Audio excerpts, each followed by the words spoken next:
Good morning. If you are listening to this in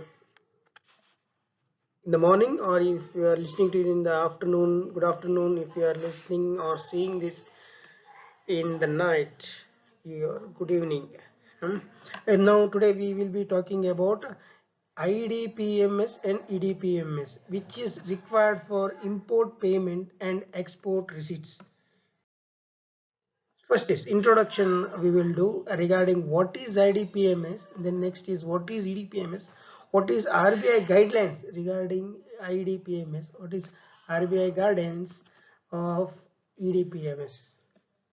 Then first is what is IDPMS. IDPMS means first when we started the imports and all, there was a bill of entry filing was there, everything was there, but those bill of entries are not going to RBI.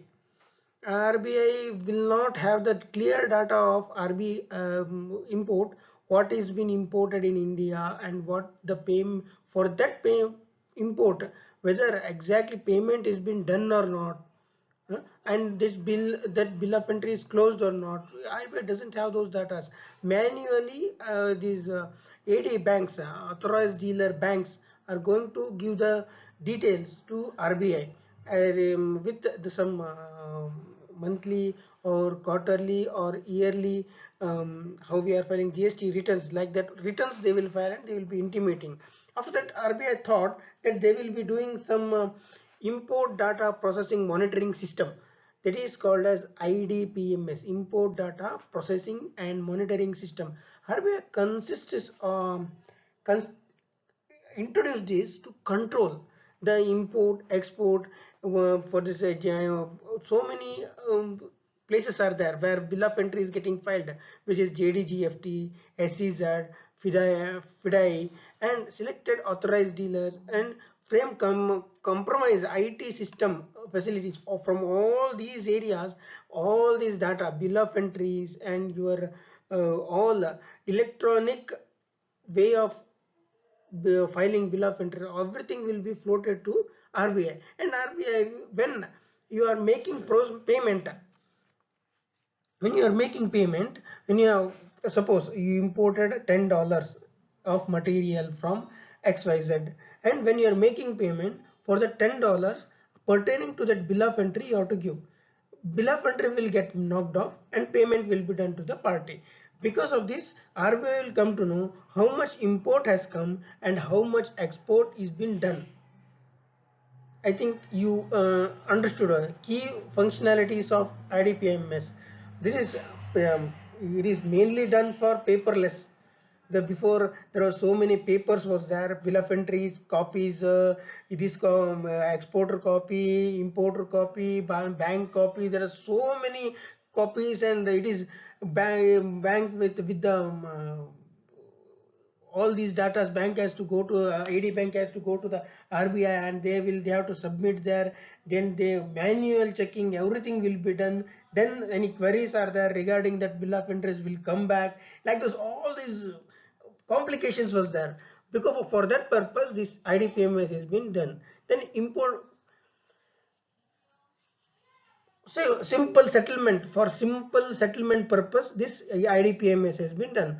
Outward remittance, ORM, outward, or one when the one outward remittance is been done, one ORM is created. It is called as outward remittance management number. That is to make a such link between ORM and BOE. This system has been done. Multiple ORM has one bill of entry, vice versa, multiple. I'm telling you, then I have received, I am making payment of $1,000 to one XYZ company. This consists of 10 bill of entries of 100 USD. It is possible. I am making $1,000 payment to XYZ, which consists of 10 bill of entries of $100, which is possible. For that purpose only, this IDPMS has been done. Before and all, not like that. One bill of entry, one payment was there. There are so many payments will be done, and so many bank charges will occur. So many confusions was there. Now it has been, because of IDPMS, it has been reduced. Bank have direct access or download the bill of entries.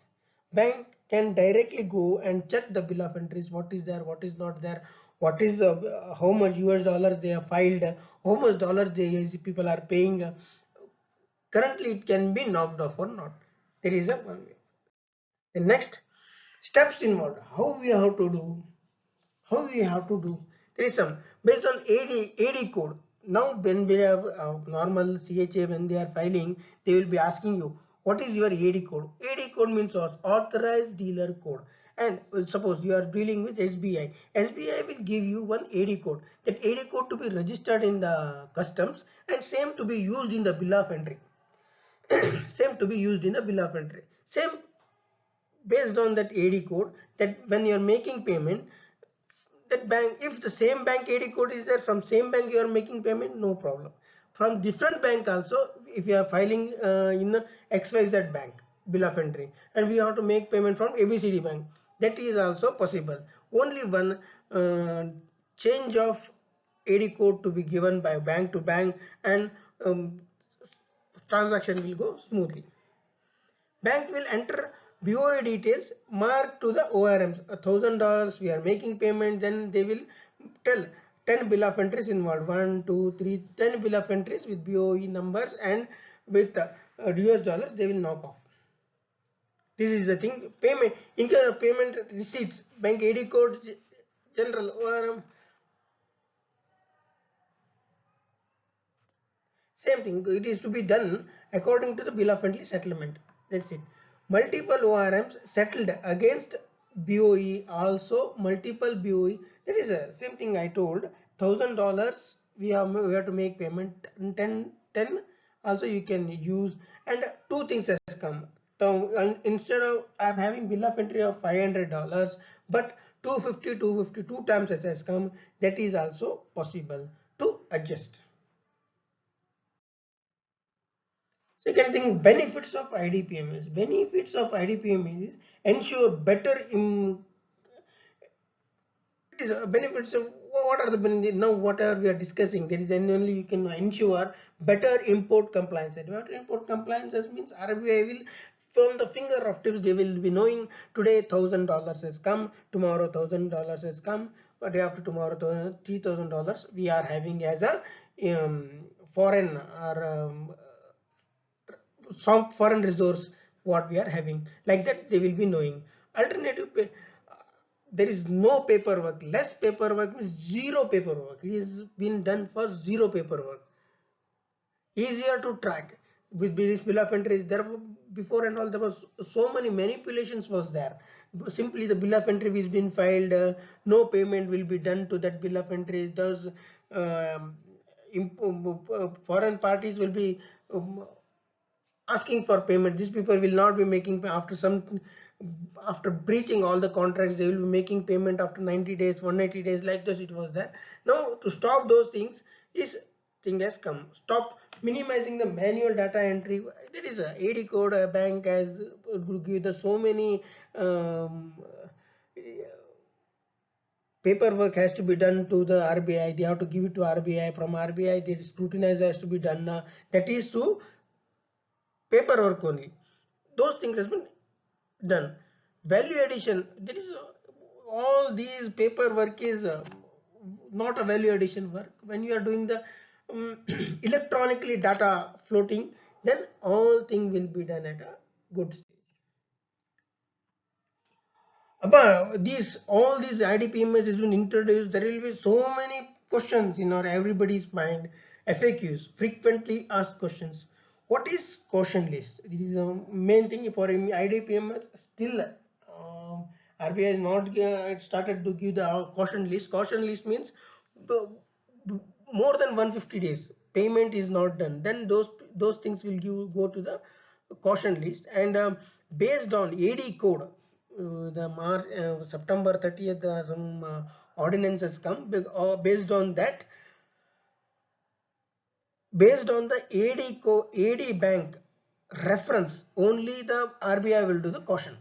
Caution means those AD codes will not be working. When you are filing the bill of entry, if you give that AD code, that AD code won't work. You cannot transact with that AD code.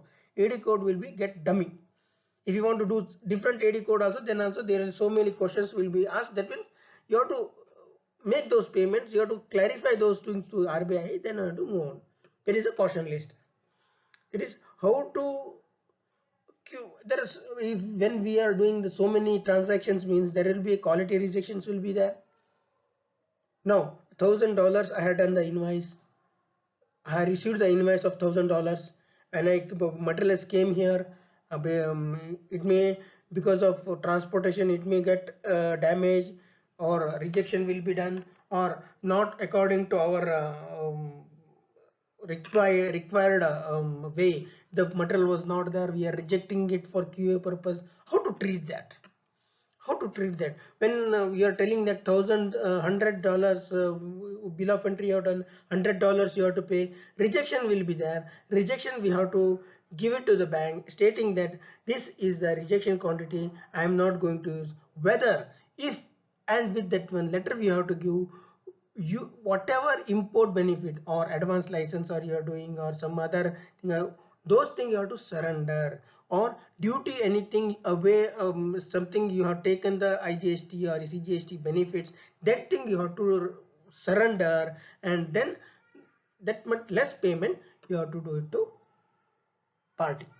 Then sir, how to make bill of entry service in there is a there is a way is there is whatever the bill of entry payment is that is been called as A1 payment, and a service invoices. Service invoices means if I given any services to anybody, just like that, when the material has come, the material is not in a way of using, we have to do some um, uh, services to it. That means some rework we have done, means for that rework also we will be charging it to our customer.